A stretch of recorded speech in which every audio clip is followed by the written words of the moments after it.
In today's video, I'll teach you how to browse anonymously on Reddit.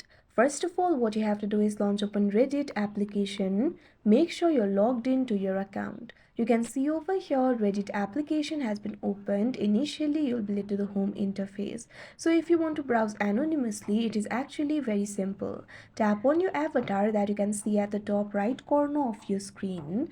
Now you can see over here, you'll be able to see your profile. Right over here, you'll be able to see your username. Tap on it. Now once you do that, you'll be able to see the accounts at bottom. Right over here, you'll have to find the option for anonymous browsing and tap on it. Now wait for a while. Now you can see over here anonymous browsing has been enabled. While you're anonymous browsing, your activity won't be associated with your Reddit account. Browsing and search history won't be saved to your account.